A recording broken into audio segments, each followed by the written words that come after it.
Yo, what's up guys? It's Knight. Welcome back to another video. I want to discuss the 3.2 live stream, of course, as it is the most relevant discussion going on in the community. I want to give my perspectives. I feel like I might have some more non-traditional perspectives of the matter and some maybe more diverse discussion topics to hit on. But let's just jump right into it. This is not going to be scripted or anything of that nature like my normal videos.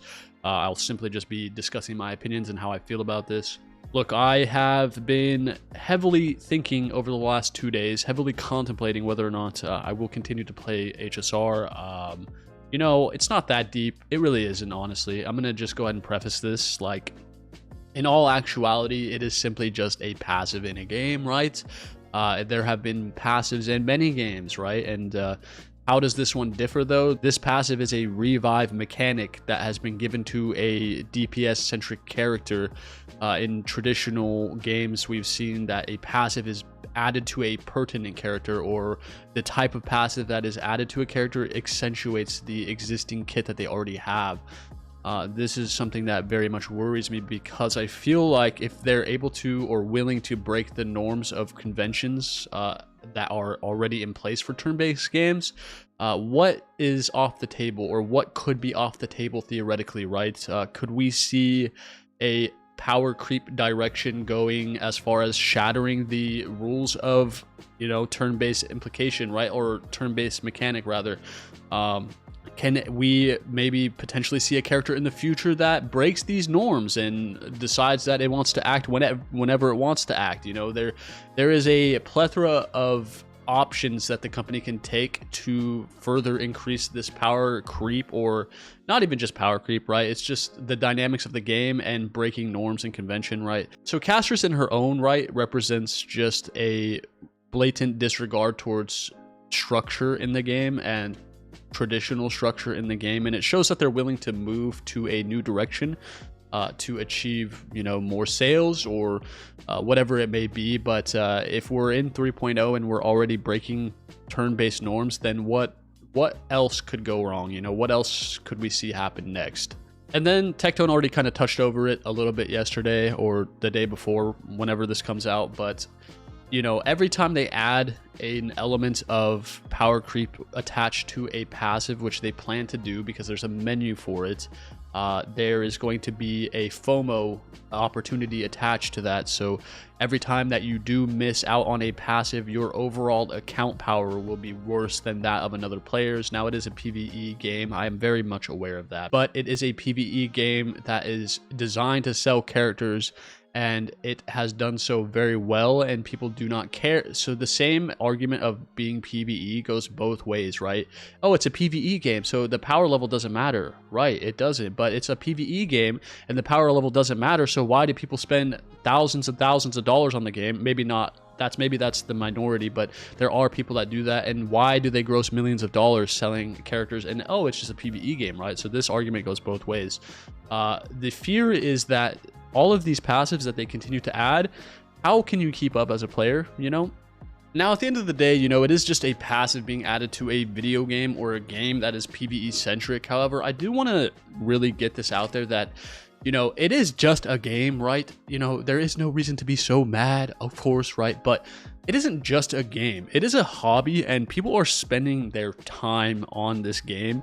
And I think it's very healthy to allow people to express concern on things that they're spending their time on. And this is mostly because time is the real currency of the world, right? We get paid to expend time at work. We get paid to trade our life essentially for currency, right? So I think it's very reasonable for people to gauge whether something is worth investing time into further, aka with this passive, and allowing people in the community to have an opinion on that is something that we should definitely be open to. We should not look to exclude those values or those opinions that are attached to those people, even if it's something that you disagree with, right? And like I said in this video already, it is simply just a passive in a game, right? But the implications are far more than that when there's money attached to it. And that's how the world is. It'll always be that way. Money is always the centrifugal aspect of any situation or any power play in the world. There's always money attached to it. You know, the only thing that makes anything happen in this world is money or power. So that's something to consider as well when we discuss this and approaching people in the community about this.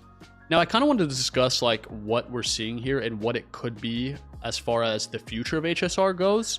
you know, adding this passive could just be a way to help players that are struggling to stay alive in in-game content. So it could really be an alleviation to power creep in some way, right? I know this is a roundabout way, and it's also the typical Hoyo model where it's like we create an issue and then we sell you the solution.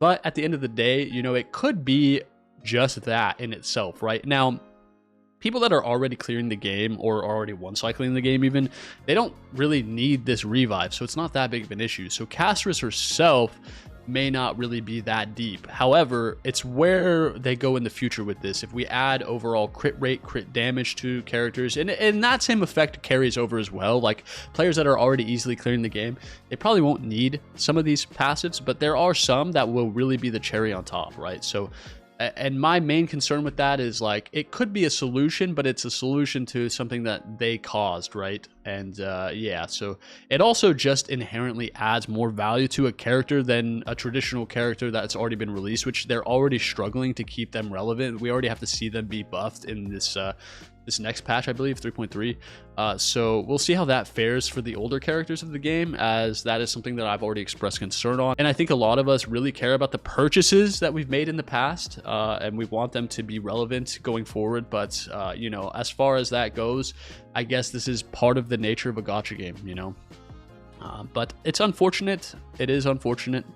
I've been reading a lot of comments, and they've been a little eye-opening, I will say, although some of them are a bit delusional also. I guess that's just the internet, but, you know, gacha games are always predatory. It's always been this way. But that doesn't mean that we shouldn't stop and try to reevaluate the market and try to change the market to make it better, to make it more fair. You know, having a voice against this stuff is how we make the future of this genre like relevant and still make it available to us as the players that actually like the game still, right? So if there isn't a mass consumer interest, then there won't be a mass push towards making games in the future or pushing the envelope of these games. So I think it's very unhealthy to disable the voice of people that you disagree with. But regardless though, how do I feel about all of this? You know, honestly, I've been really mulling it over. I'm playing Wizardry right now. I'm starting Wuwa, or I'm progressing in Wuwa finally for the first time since release, basically. And I'm finding that I have a lot less time to play all of these gacha games in my rotation. It's been a bit rough. So I will say on that end, it has been a bit enticing to quit HSR. Unfortunately, the nature of the beast is that, you know, these big streamers, they have the ability to quit these games. However, I am just a tiny little guy in a big pond, and it's very tough for me to step away from a game that has a lot of interest and popularity if I ever want to see a chance to grow, you know. So it's a bit of a virtue signal in my opinion. You know, I am a big Tectone fan. I'll just go ahead and say it. I agree with most of the things that he has to say. However, I don't think that him pushing people to step away, or maybe not all people, there are some people that can push away, and he's not a stupid guy. I'm sure he's mostly talking about them, but for people like me who are tiny, I can't step away from the game. I can't. There's just no chance for me to do it. I can expand my content and be prepared for the inevitable of the game EOSing, but as far as quitting the game goes, I think I will stick to just not spending money for now until I see some sort of alleviation from all of this annoyance that we've been experiencing with the passives. But yeah, I don't know. It's been rough. It's been rough. I'm seeing the stagnation of Genshin.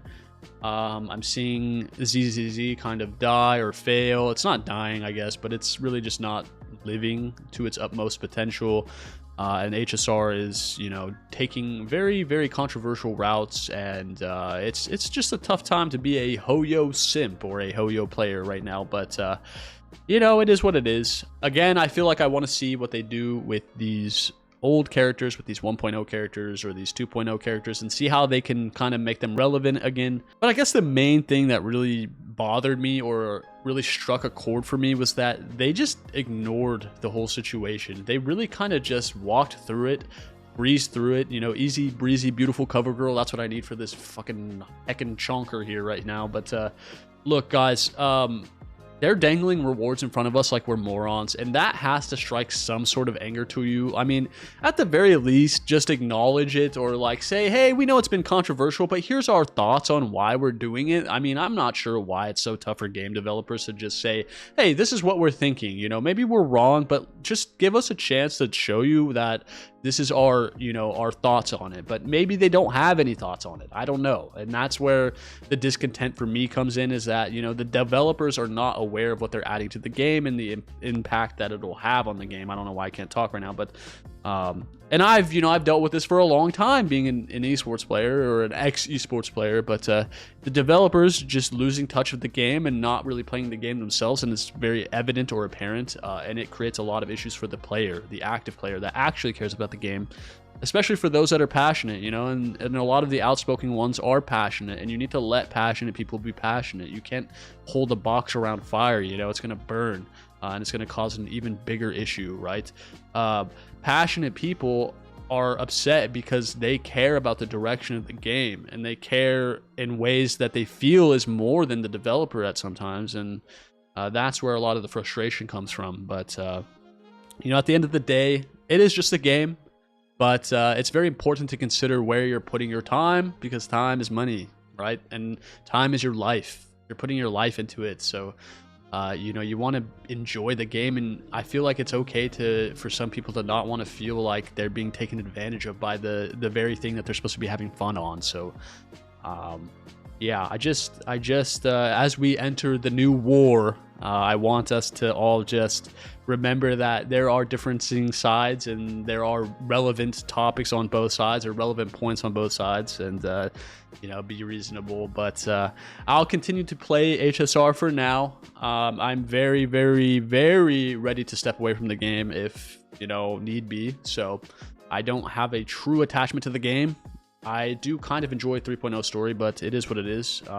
It is really fucking long, though, and it is a lot of reading, so there's that. But either way, yeah, let's see what goes on next.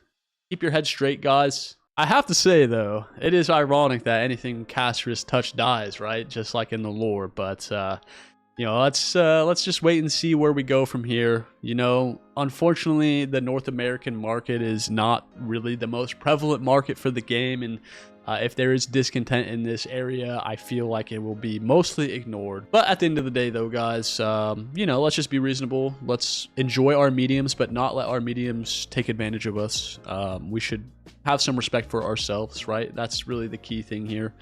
However, though, it's been night. Hopefully you guys have gotten some sort of value from this video. If you have, please leave a like, please subscribe. I will be making more content focused around gacha games going forward, all types of gacha games.